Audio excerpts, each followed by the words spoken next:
Bacha Party. I hope you all are doing well. So in this video, we will start our new chapter that name is gravitation. हाँ जी, तो basically जो gravitation word है वो आया कहाँ से, ड्राइव कहाँ से हुआ है? Gravitation word is drive from the gravitons. तो अर्थ के पार्टिकल्स को क्या कहा जाता है? ग्रेविटोन। क्यों? क्योंकि उन अर्थ के पार्टिकल्स पे लगती है ग्रेविटी। तो आज हम इस वीडियो में डिस्कस करेंगे ग्रेविटी के बारे में, ग्रेविटेशनल फोर्स के बारे में। देखिए, जब भी कोई ऑब्जेक्ट अर्थ की तरफ गिरता है, दैट मीन्स कि वो अर्थ क्या है, उस ऑब्जेक्ट को अपने सेंटर की तरफ अट्रैक्ट करती है।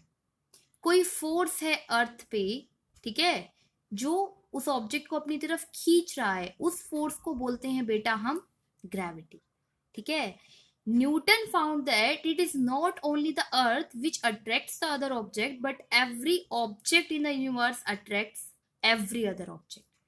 दैट मीन्स न्यूटन ने ये देखा कि सिर्फ ऐसा ही नहीं है कि अर्थ ही एक ऑब्जेक्ट को अट्रैक्ट करती है, बल्कि अर्थ पे जितने भी ऑब्जेक्ट्स हैं यूनिवर्स में वो एक दूसरे को क्या करते हैं? अट्रैक्ट करते हैं। इसीलिए इस लॉ का नाम क्या दिया गया? Universal law of gravitation. और ये लॉ दिया किसने था? न्यूटन ने दिया था। इसीलिए इस लॉ को न्यूटन्स लॉ ऑफ ग्रेविटेशन भी कहा जाता है। बेसिकली होता क्या है बेटा universal law of gravitation? I am going to elaborate you.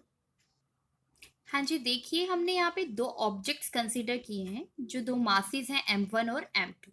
इसके सेंटर से इसके सेंटर तक के डिस्टेंस को हमने स्मॉल r से रिप्रेजेंट किया है। And according to law of gravitation, जो हमने बोला कि ग्रेविटी से रिलेटेड लॉ है, वो क्या कहता है? वो बताएगा आपको कि ये दोनों ऑब्जेक्ट्स एक दूसरे पे कितना फोर्स लगा रहे हैं। ठीक है, फोर्स ऑफ अट्रैक्शन कितना हो रहा है। तो देखिए यहाँ पे जो क्वांटिटीज मेंशन है, एक तो इन दोनों के बीच का डिस्टेंस है और दूसरा इन दोनों का मासेस है। According to this law that force is directly proportional to the product of masses and inversely proportional to the square of distance between them। मतलब कि ये जो फोर्स लग रहा है ये डायरेक्टली प्रोपोर्शनल है। किस पे डिपेंड करता है? दोनों ही ऑब्जेक्ट के मासेस पे, और इनवर्सली प्रोपोर्शनल है उन दोनों के बीच के डिस्टेंस के स्क्वायर की। तो अगर हम इन दोनों इक्वेशंस को कंबाइन कर दें तो हमारे पास एक रिजल्ट आ जाएगा that force is directly proportional to m1 m2 divided by r square. तो जब आप प्रोपोर्शनैलिटी साइन यहां से हटाएंगे तो एक कांस्टेंट आ जाएगा दैट इज g। तो g को हम क्या बोलते हैं बेटा? Universal gravitational constant.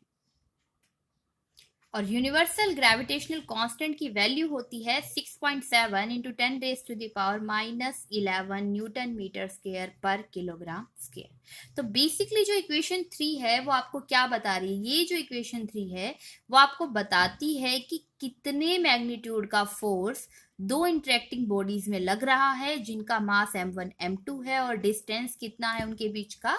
Small r। हाँ जी, तो न्यूटन्स लॉ ऑफ ग्रेविटेशन को यूनिवर्सल लॉ ऑफ ग्रेविटेशन के नाम से भी जाना जाता है। ठीक है, Newton's law of gravitation holds good. कहाँ कहाँ ये अच्छी तरह एप्लीकेबल है? बेसिकली ये हर बॉडी के ऊपर एप्लीकेबल है, चाहे वो किसी भी साइज की हो, किसी भी शेप की हो इस यूनिवर्स में। All places in the universe, इस यूनिवर्स में कोई भी जगह, वहां पे भी ये लॉ एप्लीकेबल है। किसी भी टाइम पे, मतलब आज, कल, परसों, तो ये हर चीज पे एप्लीकेबल है। Now Newton's law of gravitation is known as universal law of gravitation. Newton's law of gravitation को हम यूनिवर्सल लॉ ऑफ ग्रेविटेशन क्यों कहते हैं? देखिए हमने देख लिया क्योंकि ये यूनिवर्सली क्या है? एक्सेप्टेड है, एप्लीकेबल भी है। हाँ जी, next I am going to elaborate you the definition of universal gravitational constant. तो मैं ये जो g हमने डिनोट किया था, प्रोपोर्शनलिटी साइन हटा के कांस्टेंट आया था कैपिटल G, उसको डिफाइन करने वाले हैं। ये फोर्स की ये इक्वेशन हमने अभी ऑब्टेन की है that g m1 m2 upon r square.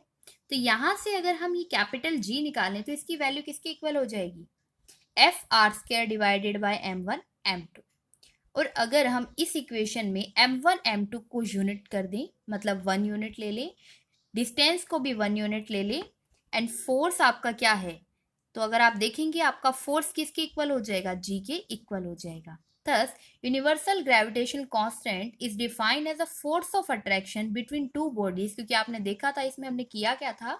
हमने दो बॉडीज ली थी, उनके बीच में क्या कैलकुलेट किया था? Force of attraction of unit masses separated by a unit distance। तो आप देख रहे हैं कि F जो है G के इक्वल ही हमने डिफाइन किया है, कब?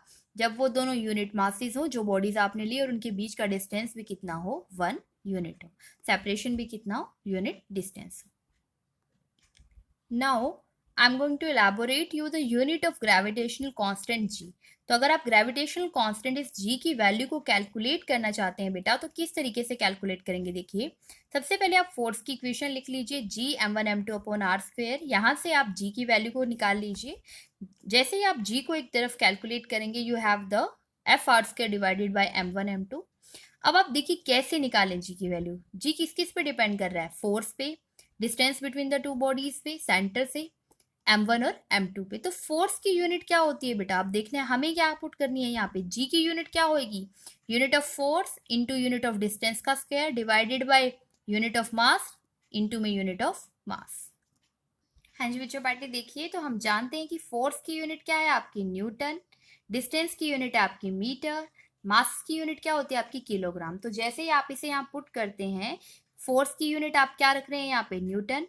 डिस्टेंस की यूनिट को मीटर, और क्योंकि डिस्टेंस का स्क्वायर है यूनिट ऑफ, तो हमने लिख दिया मीटर स्क्वायर।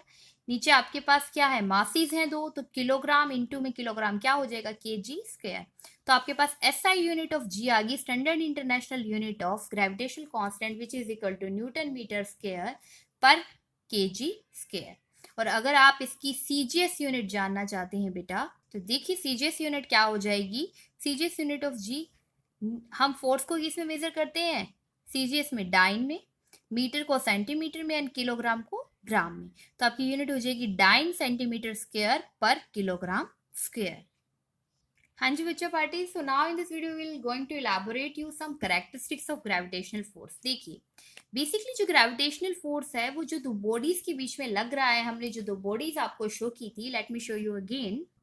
हाँ जी बच्चा पार्टी, तो देखिए इन दो बॉडीज के बीच में कोई भी कॉन्टैक्ट नहीं है, ठीक है। आप देख रहे हैं इनके बीच में सेपरेशन है, ये दोनों बॉडीज एक दूसरे से कॉन्टैक्ट में नहीं है। ऐसा नहीं है कि ये ए बॉडी बी के पास ही रखी है, ये कैसे है? कुछ ना कुछ डिस्टेंस से सेपरेटेड है। तो हमारी फर्स्ट कैरेक्टरिस्टिक यही है कि gravitation force between two bodies और object does not need any contact between them. तो ग्रेविटेशन फोर्स लगने के लिए ये जरूरी नहीं है कि उनके बीच में कोई भी कॉन्टैक्ट हो, ठीक है। नेक्स्ट देखिए, gravitation force between two bodies varies inversely proportional to the square of distance between them, hence gravitational force is inverse square law। Basically क्या है कि दो बॉडीज के बीच में लगने वाला जो ग्रेविटेशनल फोर्स है वो किस पे डिपेंड करता है? उनके डिस्टेंस के स्क्वायर के, इसीलिए इसे बोला जाता है inverse square law. Late me show you. इससे पहले भी अभी हमने आपको एलैबोरेट किया कि ये फोर्स किस पे डिपेंड कर रहा था? Product of masses and inversely proportional to square of distance. तो ये आपकी क्या थी? सेकंड कैरेक्टरिस्टिक, कि ये किसको ओबे करता है? इनवर्स स्क्वायर लॉ को।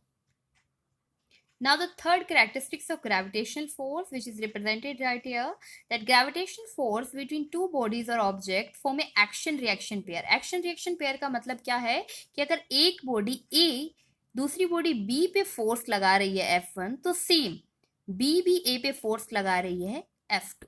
तो अगर A फोर्स लगा रही है तो B भी लगा रही है, दैट मीन एक्शन का क्या हो रहा है? रिएक्शन। और वो भी कैसे है? पेयर्स में। मतलब कि जितना फोर्स A B पे लगा रही है उतना ही फोर्स B A पे लगा रही है। तो ये दोनों फोर्स किसके इक्वल होंगे? F1 is equal to F2। Let me show you by the help of diagram. हाँ जी, तो ये हमारी थर्ड कैरेक्टरिस्टिक को ही शो कर रहा है जो हमने अभी आपको डिफाइन की, कि A जो है वो B पे फोर्स लगा रहा है और B A पे फोर्स लगा रहा है, और सेंटर से फोर्सेस लग रहे हैं F1 और F2, ठीक है। जो A B पे लगा रहा है दैट इज F1, तो ये इस B को अपनी तरफ अट्रैक्ट कर रहा है, किस फोर्स से? F1 से। ऐसे ही B A को अपनी तरफ अट्रैक्ट कर रहा है, किस फोर्स से? F2 से। Next our fourth and the last characteristic, gravitation force between two bodies is very small. अगर हम दो छोटी बॉडीज के बारे में बात करेंगे, ठीक है, तो ग्रेविटेशन फोर्स क्या होगा? कम होगा। और अगर हम दो बड़ी बॉडीज के बारे में बात करेंगे तो ग्रेविटेशन फोर्स क्या होगा? लार्ज होगा। बेसिकली देखिए कैसे, क्योंकि अभी हमने आपको डिपेंडेंसी दिखाई थी that force is directly proportional to product of masses. तो फोर्स डायरेक्टली प्रोपोर्शनल है मासेस के। तो अगर मासेस बड़े होंगे तो फोर्स भी ज्यादा होगा, मासेस छोटे होंगे तो फोर्स भी कम होगा।